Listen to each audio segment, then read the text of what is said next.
తాకట్టులో ఉన్న బంగారాన్ని విడిపించి ఆ రోజున్న మార్కెట్ ధర కట్టి మిగిలిన డబ్బును మీకు అందిస్తుంది కొమ్మూరి గోల్డ్. నమస్తే, నేను ముఖేష్. ఈరోజు మనతో పాటు ఉన్నారు ప్రముఖ జ్యోతిష్య వాస్తు పండితులు, జ్యోతిష్య వాస్తు శిక్షణ నిపుణులు, శ్రీ లలితాదేవి ఉపాసకులు బ్రహ్మశ్రీ నానాజీ పట్నాయక్ గురువు గారు. అదేవిధంగా జూన్ నెలలో 12 రాసుల వారికి ఎలా ఉండబోతుంది, 12 రాసుల వారికి మంచింత చెడంత, ఒకవేళ చెడున్న వారు ఎటువంటి రెమెడీలు చేసుకోవాలని గురువు గారిని అయితే అడిగి తెలుసుకుందాం. గురువు గారు నమస్కారం. శ్రీమాత్రే. కర్కాటక రాశి వారికి జూన్ నెలలో ఎలా ఉండబోతుంది అంటారు గురువు గారు? కర్కాటకం వారికి కనుక చూసుకుంటే జూన్ మాసంలో వీళ్ళకి రాశిలోనే గురువు మారుతున్నాడు అండి. జూన్ 2 నుంచి ఆ గురువు దగ్గరికి శుక్రుడు జూన్ 9కి రావడం, 23వ తేదీకి బుధుడు రావడం, 12లో ఉండే బుధుడు అండ్ ఏకాదశంలో రవి. అదేవిధంగా జూన్ 14 నుంచి రవి కూడా 12లోకి వస్తాడు.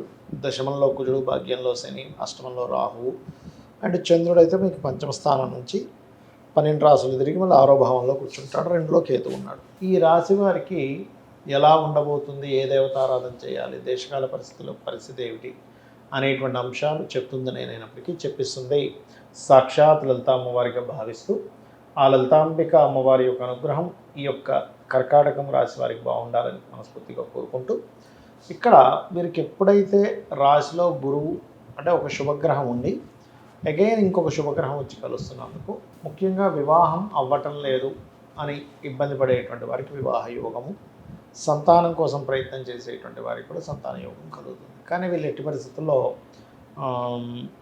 ఈ యొక్క సంతానం విషయంలో 1వ తేదీ ఎటువంటి ప్రయత్నాలు చేయొద్దు. ఎందుకంటే 1వ తేదీ చంద్రుడు నీచపడుతున్నాడు, పంచమంలో లగ్నాధిపతి వెళ్ళి ఆ విషయంలో జాగ్రత్తగా ఉండాలి. ఇక బ్యాంక్ ట్రాన్సాక్షన్స్, హైయర్ ఎడ్యుకేషన్లో కలిగిన కొన్ని ఇబ్బందులు, గురువులతో గతంలో ఏర్పడిన కొన్ని మిస్అండర్స్టాండింగ్స్ కూడా క్లియర్ అవుతాయి.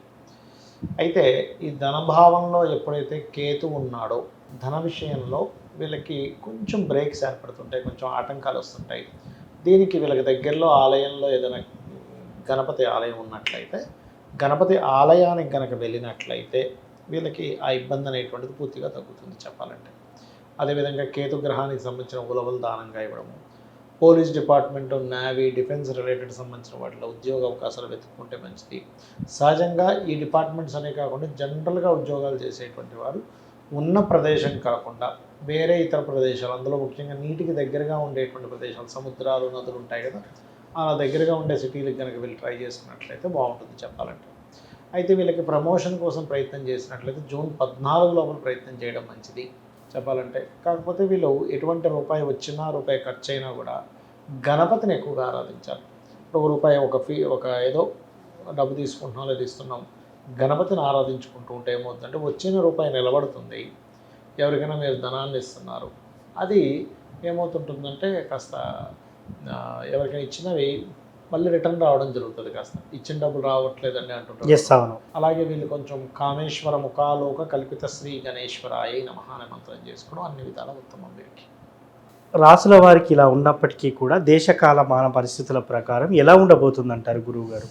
ఫస్ట్ ఆఫ్ ఆల్ ఏంటంటారంటే కుజుడు మీరు గమనిస్తే అంటే జూన్ మాసంలో కూడా కుజుడు ఉంటాడు. మే నుంచే మనకి 11లో సంచరిస్తున్నాడు, మే 11 నుంచే కూడా.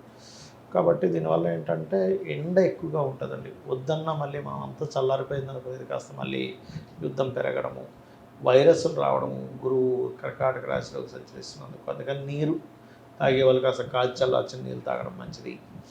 అండ్ అదేవిధంగా కొన్ని ఎలా అంటే జల ప్రళయాలు అంటూ ఉంటారు, అటువంటివి కూడా కొంచెం చూస్తారు.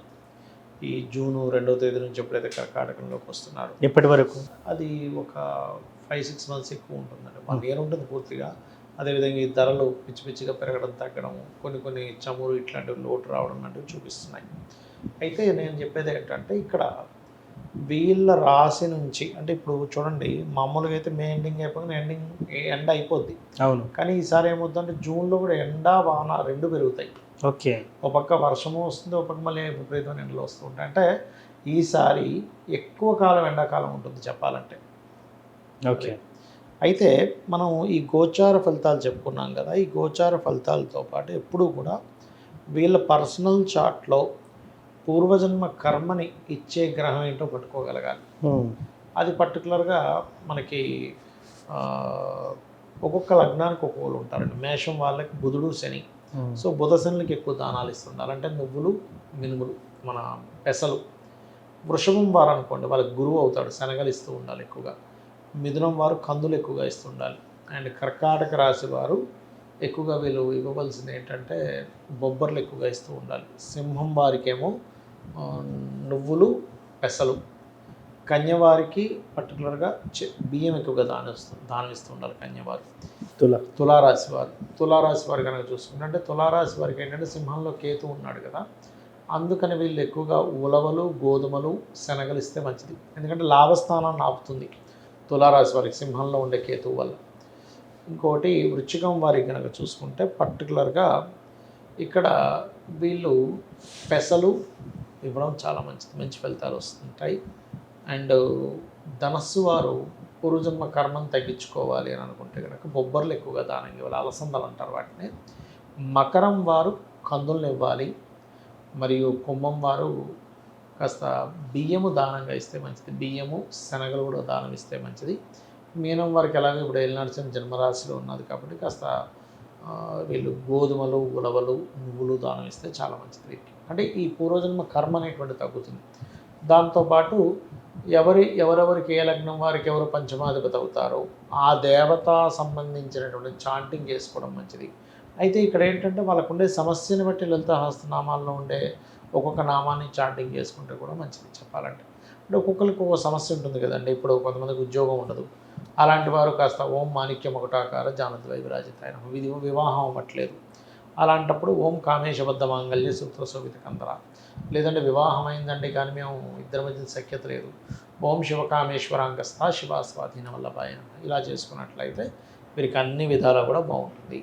సో మొత్తానికి 12 రాసుల వారికి ఎలా ఉండబోతుంది జూన్ నెలలో అని చక్కగా తెలియజేశారు గురువు గారు. అదేవిధంగా బాగలేని వారు ఏ రెమెడీ చేసుకోవాలి, ఏ మంత్రం చదవాలి, లలిత సహస్రనామం ఏ దానం ఇవ్వాలని చాలా చక్కగా తెలియజేశారు. ధన్యవాదాలు. శ్రీమాత్రే నమః.